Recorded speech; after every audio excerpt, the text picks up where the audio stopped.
for those who don't know, they're selling properties in Italy for as little as $1. Wouldn't it be cool to like buy a property, have a vineyard in Italy? And I was like, yeah, I guess that would be pretty cool.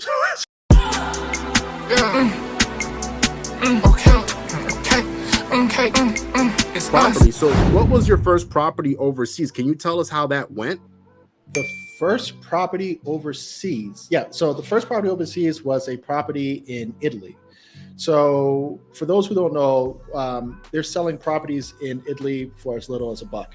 Wow. And I saw an article about this. Actually, my brother had sent me the article and was like, hey, Karl, I think you should check this out. It'd be cool. Wouldn't it be cool to like buy a property, have a vineyard in Italy?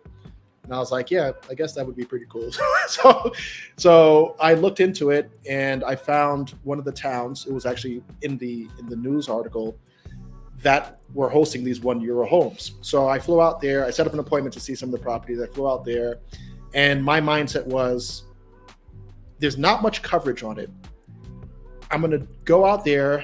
I'll cover it for my channel and show what you could get in Italy for $1. What it, the entire experience, me going there, commuting from Palermo to Musumeli, which is the town that I bought in, and show people who are curious about this what they could actually expect, right? Because it was just a black and white text-based article, so I wanted to give a little texture to the story. So I went out there, I toured some of the €1 homes, and in the same town, they were selling properties that were for more than €1. So the €1 houses are in pretty bad shape, need to be completely restored.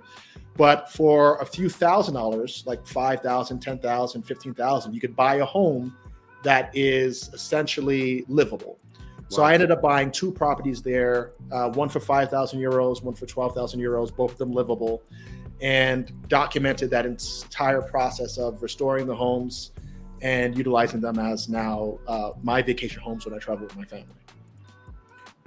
So out of curiosity, why were those homes only €1? Like, was it because they were like in really, really bad condition? Like, what is up with that? Yeah, they're pretty much abandoned homes in smaller towns. So this town has around 11 or 12,000 people. It's in central Sicily. It's more of like a farming sort of community. And Italy, like next behind Japan, there's €1 homes in Japan too, or $1 homes in Japan. Italy has one of the oldest and fastest declining populations in the world. So people historically have been leaving these small towns, going to Germany, England, the United States for employment opportunities, and they haven't been repopulating these towns. So you have literally these towns becoming ghost towns, and you have these abandoned properties that no one is caring for. So they came up with this initiative to sell them all for $1 to try to get people to kind of come back to the communities, reinvest in the communities. They've done the same in the United States. In Harlem, New York, there was, during the crack epidemic, they were selling properties, brownstones in Harlem for $1 to firefighters, police officers, community leaders, and community workers. So this sort of program actually raises awareness and gets people to accumulate this excess sort of inventory that they have. But that's the reason why, is because towns are dying and properties are being left abandoned. I mean, that's what I heard. I heard in Italy they have a very aging population, because I feel like as you said, a lot of people are going to other countries for because there's better money to be made in other places. But in terms of Italy, where would you say is a great city to get a home or buy real estate? In Italy? Yeah. It really depends on you. What do you want out of a particular place?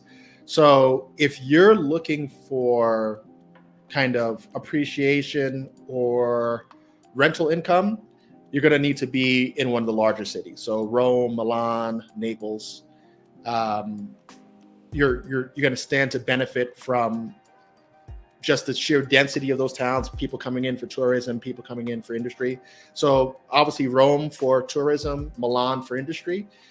So I would say if you're a traditional real estate investor, that again, you're going to be looking for cash flow from rentals or long-term appreciation of the asset, then I would say those cities.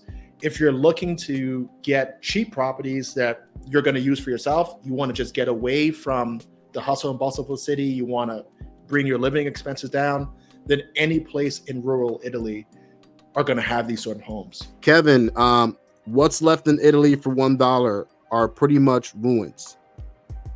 JD, how were you welcomed by the people of Sicily? So I think I got a video on this actually. I titled it "Racism in Italy" because a lot of people look at me and think, "Oh man, you're going to be treated badly because you're a black person." It's quite the opposite. The people in Sicily have been very, very welcoming. They're really warm people, similar to Brazilians. So just to draw the parallel, if you're in a smaller town like Capofrio, or even if you're in like Guaraciba or Recreo or whatever, like outside of the main Copacabana area, neighbors will talk to you. People will talk to you. It's the same in Italy. Like you just kind of walking around being an outsider, people will be curious as to who are you? And you're like, just this American tourist visiting. Come inside my house, have a coffee, have an espresso. They want to practice their English with you, things like that. So at no time did I not feel welcome there. At no time did I feel like I was being discriminated against. It's quite the opposite. People were really intrigued by me and wanted to know more about who I was, what I was about. The first day that I got out there, I started filming, and I was like trying to capture the city itself or the town. And a few older gentlemen came over to me and they're like, "Oh, they're selling homes €1."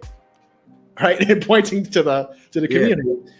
And once they realized that I was an English speaker, they ran into the cafe, grabbed another old guy who had lived in the US for a little while so that he could talk and translate between us.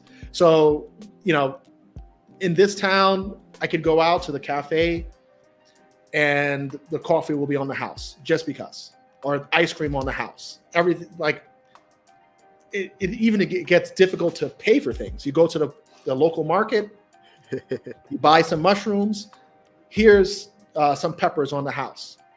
Like it's super welcoming. Like I would tell people that regardless of where you are in Sicily, the people are pretty awesome. And also Sicily has an interesting culture because they were occupied by the Spanish, they were occupied by the Moors.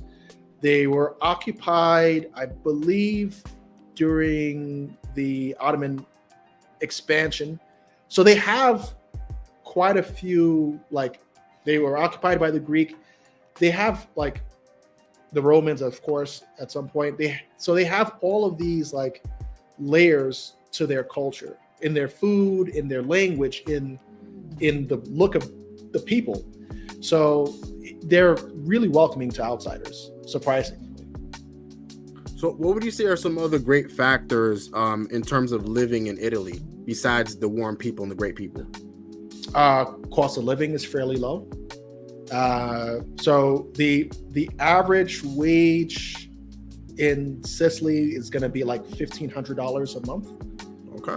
Yeah. So you have to figure that prices are adjusted to that. If I go to the cafe in Musomelli, breakfast for me and my wife, coffee, a croissant, a juice, whatever is typical breakfast in Italy, might run us €11.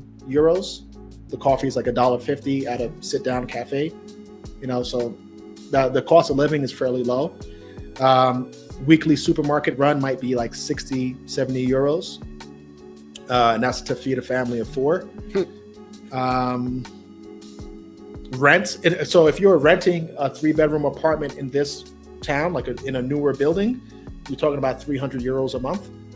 Internet, €30 for 100 megabytes a second. So I would say that pricing is probably similar to like, if you're in Rio de Janeiro, kind of like Leblon, pricing for like lifestyle expense, or Sao Paulo as well. So someone who has $2,000 US as a single could do just fine. Awesome. All right, definitely, man. I think you got me sold, man. I think I might start looking into Italy, man, for real. That sounds great. So Kevin says, Abruzzo. Is that like a place in Italy, Karl? Abruzzo? Yeah, Abruzzo is another town that is selling €1 homes. Oh, all right. I guess Kevin does know a lot about this stuff over here. All right. So JD says, are there websites to look for the homes? No, not really, because they're unlike the US. There's not really like a MLS system in Italy. So each of the towns kind of like their local brokers manage these sort of properties, but you could get like idealista.com. You could kind of search properties there. That's kind of the closest thing that you could find to like a Zillow or a Redfin. But not all of these listings. What I would recommend is that you start doing some research on €1 homes in Italy, and you'll see different content creators talking about where they've purchased, and then start looking for the brokers or the people that they're recommending in their town, because it's kind of like all community based. There's not one central website that's managing that. I knew a guy that was trying to build that, and he ended up quitting on the project. But there isn't like a €1 Italy sort of website where all of them are listed, or even cheap properties. I've started to showcase some of the cheap properties on a website that I put up, cheappropertiesinitaly.com or cheaphousesinitaly.com. But there isn't something that's like a universal tool. Gotcha. And then Charles, I was treated quite well in Italy, even more so when I was whipped out of that U.S. passport. We have a passport privilege. People will open up to you. Don't expect total strangers to say hello on the street. Yeah, well, total strangers will say hello. It just depends on the size of the city. Small towns, people are warmer. That's just the rule of thumb. Big cities, like where most tourists are going to go, they could care less. Everybody's just trying to get to where they want to be.